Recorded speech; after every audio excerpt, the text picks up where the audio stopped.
Today, we're going to talk about Ramit Sethi's 6 rules. This was one that really to me, gives out a lot of bad information for people, and take it for someone in the real estate world that renting is not a long-term wealth building strategy. And so I want to talk about these rules that he put in place and the pros and cons of these rules and why you really should if you don't have a great real estate agent helping you. So his rule number 1, this was the rule, the American Dream Trap. And it said, never buy a house just because it's what successful people do. That's the fastest way to fall into a financial trap. And you know what? It's funny is, the fastest way to fall into any financial trap is to try to impress other people with what you're buying. And whether it's cars, watches, clothes, vacations, whatever it is, buy things because it fits in your lifestyle and in your budget, and it's because something you want to do. And this whole American Dream Trap, the American Dream Trap is how many people get wealthy. It's by buying real estate, having a budget, and living well within their means. I know everybody hates when I use that word budget, but that is the key to all of this is if you just don't go in debt, earn money, save and invest off the top, and live on the difference, you're going to win this game. It is so not complicated that it's not even funny. And there's so many things that try to make it complicated with the way the stock market and investing and ETFs and crypto and gold. And there's a million ways to try to confuse the hell out of you. We are going to give you a super simple, easy way to do this. But again, don't just buy a house to try to impress other people. Don't buy anything to try to impress other people. It kind of goes in again. Okay. Rule number 2, Ramit's wealth rule of home ownership. And here's what it says. They go, a house is not a guaranteed investment. It's a place to live with massive costs. Okay. You got to live somewhere. And I know everyone thinks you go rent a place and you just pay rent and that's the end of the day.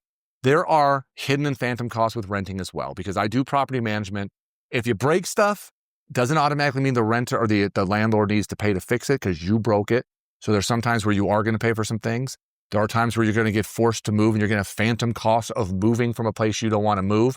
And that might mean you end up with kids in new schools and new locations, and it turns into a giant mess of moving. But a house is not a guaranteed investment.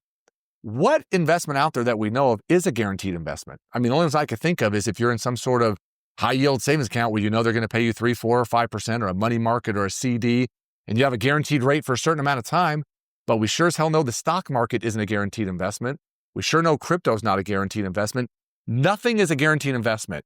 But most things, especially housing and the stock market, played out over a long period of time, will have you winning at this game. So yes, if you buy a house and the prices go down in the first year, you shouldn't be worried, because if you bought a house and you're thinking about that in the first year, you weren't ready to buy a house in the first place. Houses are meant to be a longer term asset.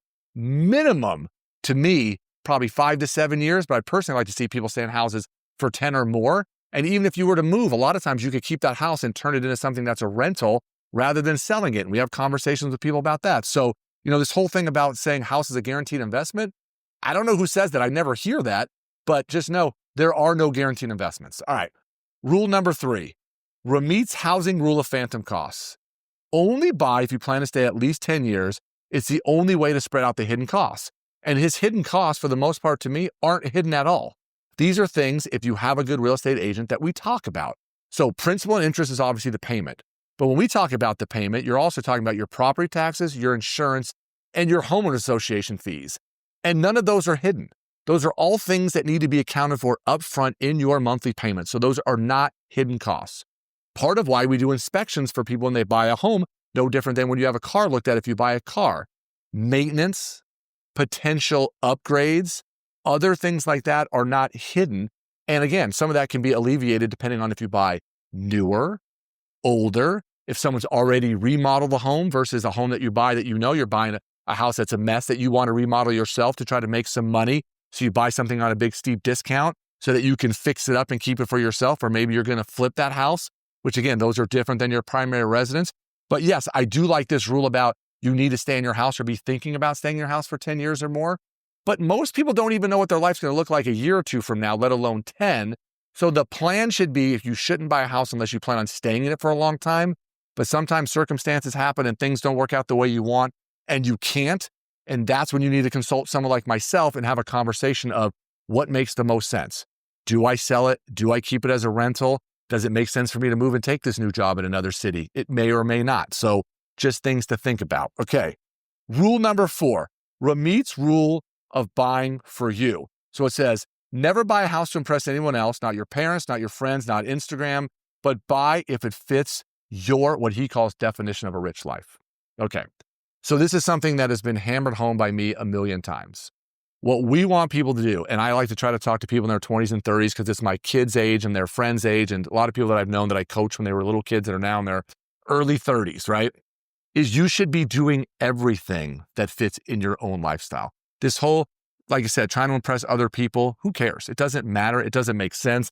It's one of those things that you just don't need to worry about. And again, if you're buying to impress other people, I don't know what you're thinking about, but everyone's going to have an opinion on how you're spending your money, why you should spend your money. A lot of times people's parents and grandparents and aunts and uncles get involved. And a lot of times those people are trying to give you advice and their financial situation is terrible, or maybe they're renters. I see it all the time. And so just know, come consult with a real estate agent. I know for me, I love to get people as early in the process as possible. So if it's something that they need to do over the next year or 2 or 3 to get ready to own real estate, or if they're not ready, we tell them, you know what, you need to wait. You need to do the following 5 things, and let's get your ducks in a row so that you can afford a house later, not now. But again, be careful with that. Number 5, Ramit's rule of intentional buying says run the numbers first, they factor in, and then factor in the emotional reasons, okay? So the numbers. Obviously, unless someone is buying cash, and typically if someone's buying cash, they're usually in a pretty good financial situation. But what we want to do immediately with every person that's raised their hand to think about buying a home is get them to a lender. And let's figure out from a lender, because a lender is going to pull a lot more of your financial data than most people want to share with me as the realtor. But you need to run your numbers and figure out, okay, with principal, interest, taxes, insurance, homeowner association, the condition of the house, right? What type of house, big yard, small yard, fancy landscaping or not? Are there things on that house that we know soon, like a roof or a water heater or the appliances or the flooring or whatever it is? Things that we know are probably going to need to be upgraded or money that's going to need to be spent soon for maintenance reasons, whether it's an old fence that we know is getting ready to fall down or whatever it might be. These are all things that we want to consider in the house that we're looking at in the first place. And then that way you'll know, with all these things put into place, what portion of my income is going to be for housing. Now, with Ramit saying your total cost of expense on a house shouldn't be more than 28%, or someone like Dave Ramsey who says, that your house one shouldn't be more than 25% and you should be on a 15-year mortgage, well, then you're going to have to make a couple of $100,000 in most places that aren't even crazy expensive to even buy a house in the first place. And what I have found is this: you can push those numbers some if you don't have a bunch of other ridiculous payments. If you don't have a lease on a car or a fancy big car payment, if you don't have credit card debt or student loan debt or medical debt, or just things that are just too nice for what you need, or a house that's too big and too nice that you're just not ready for yet. But you have to take these small baby steps. My first 2 houses that I lived in, I was in both those houses for 4 years. And neither one of them went up dramatically, but that's what I could afford at the time. Those were in areas that I could live in at the time. And we knew neither one of those was going to be our dream home. And we were just trying to stay in there long enough so that we can just keep making these moves. To be honest with you, I wish I would have kept all those homes, because I did a video about this on my real estate channel years ago where I've owned 6 homes. I think the total cost of those 6 homes was a little like $2.2 million. At the time of running that video, those homes were worth about $4.5 million. So they were double what I paid for them. And even now, they'd probably be worth even a little more than what I paid for those houses. So just know that that's something you should be paying attention to. And the emotional reasons are different. Now, the thing about renting is you can get forced to move and you can't do whatever you want to that house. You can't decorate it. You can't make it your own. Even you can if you talk with the landlord about it, but now you're fixing up somebody else's house. But for your own house, whether it's the schools, whether it's having a yard, whether it's wanting to have dogs with some space to run around in the backyard, whether it's moving out in the outlying areas a little bit and being on 10 acres so you can have all kinds of extra space for outbuildings, for garages, or who knows what you want to be able to do, then there's emotional reasons for that. And then eventually down the road when people want to sell their homes, when they've raised their kids there, or they've raised their, family there, or maybe they've now inherited their parents' house and they have to figure out a way to sell it. There are lots of emotional reasons why they do that, or, why people get into real estate. And so I know with me, when I talk to my commercial guys, commercial is really not emotional at all. Residential is very emotional. And that's where someone like myself can come in and help that process along when people are looking to buy and sell properties. But again, emotional factor second, because if the numbers don't work, then the emotional factors become a whole different ballgame. And then number 6, he calls it Ramit's rule of strategic renting. And this is that catch-22 that I talked about in the other video, where he says, the only way long-term as a strategy, renting makes sense over buying, even if buying is more expensive, is if you're investing the difference.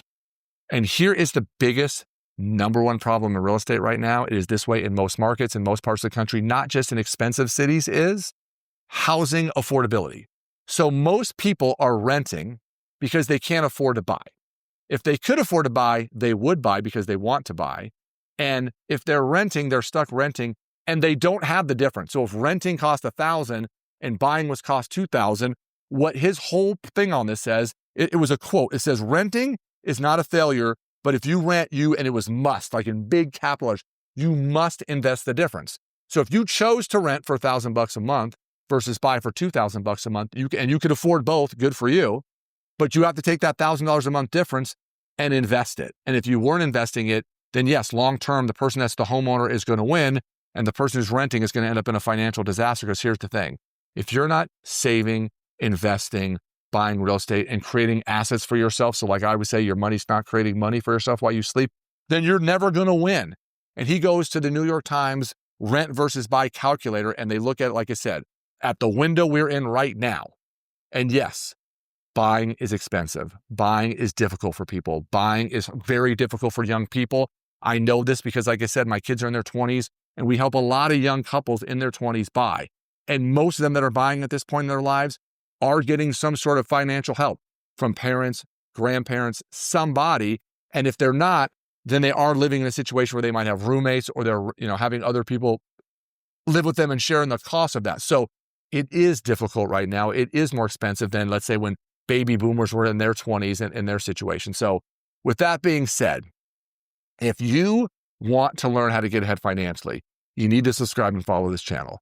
I'm just going to show you all the basic fundamental principles on what you need to do to learn how to make your financial freedom happen as soon as possible. And again, the first steps in that we'll talk about in some other videos, but you just kind of have to know what it is you want and not worry about rule number 1 up here, where it was talking about, worrying about what other people think.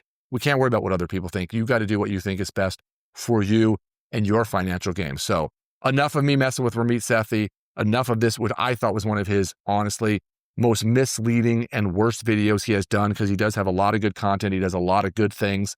And if I ever met the guy in person, I would tell him that. But this one thing on the housing and how he crushes housing, you just can't look at it in a vacuum. You've got to look at over the long haul and how people can win at this game by doing a few easy, smart things. And you need to talk to the people that are starting off at the beginning, that are not wealthy, that are just starting out, that don't have tons of options. And how do we get started to build up more choices and more options for yourself? So please follow along. If you have questions about all this, by all means, please reach out, DM me. Happy to talk to you on an individual basis about this. And I appreciate you watching, but go check out some more videos on the channel, and please subscribe so you can learn more about how to win this game and get financially free.